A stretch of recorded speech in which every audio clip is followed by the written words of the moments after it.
2026-এ চতুর্থবারের মতো সমস্ত এক্সিট পোলকে পাল্টিয়ে চতুর্থবারের মতন বাংলার মাটি মানুষের সরকার মমতা ব্যানার্জির সরকার গঠন হতে চলেছে। তোমরা কেউ রুখতে পারবে না। ওহে পশ্চিম বাংলাবাসী, তোমরা যারা ভাবছো 4 তারিখে বিজেপি সরকার গড়ছে, তোমরা যারা জি 24 ঘন্টার এক্সিট পোল দেখে খুশি হচ্ছ, আর বাংলার এক্সিট পোল দেখে খুশি হচ্ছ, নিউজ 18 বাংলার এক্সিট পোল দেখে খুশি হচ্ছ, এবিপি আনন্দের এক্সিট পোল দেখে খুশি হচ্ছ, যে ভাবছো 4 তারিখে মমতা ব্যানার্জিকে হারিয়ে বিজেপি সরকার গড়তে চলেছে। এইরকমই একটা এক্সিট পোল 2021 সালে দিয়েছিল কিনা বলেন? সেই এক্সিট পোলটাকে উল্টিয়ে তৃতীয়বারের মতন ক্ষমতায় কে এসেছিল বলো? মমতা ব্যানার্জি।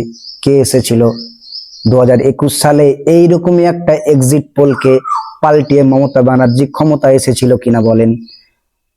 2026-এ চতুর্থবারের মতো সমস্ত এক্সিট পোলকে পাল্টিয়ে চতুর্থবারের মতন বাংলার মাটি মানুষের সরকার মমতা ব্যানার্জির সরকার গঠন হতে চলেছে। তোমরা কেউ রুখতে পারবে না। না শুভেন্দু রুখতে পারবে, না অমিত শাহ রুখতে পারবে, না দিলীপ ঘোষ রুখতে পারবে। বিজেপির তাবড় নেতারা অপারেশন লোটাস চালিয়েও রুখতে পারবে না।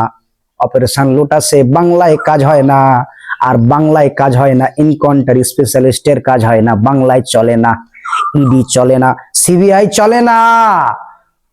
এখানে কেন্দ্রের কোনো খেল চলে না, এখানে একটাই খেল চলে, সেটা হচ্ছে মমতা ব্যানার্জি। জোরে বলেন ঠিক কিনা?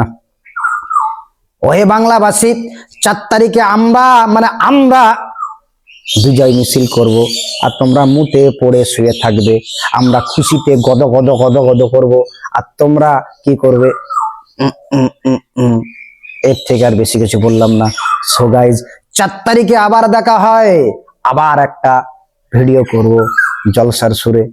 কেমন লাগলো বন্ধুরা? ভিডিওটা শেয়ার করে দাও, আর একবার জয় বাংলা কমেন্টে লিখে একবারে মোদির কান পর্যন্ত গুঁজে দাও, যেটা পশ্চিমবাংলার মাটি, এখানে কোনো বহিরাগতদের আশ্রয় নাই।